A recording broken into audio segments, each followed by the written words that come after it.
Hello everyone, I hope you are doing well. Today we will talk about how to fix or how to solve the problem of Headspace. We click on settings.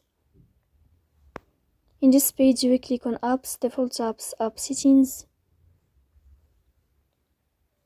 Then here you will search about Headspace and you will click in this window as you see here in this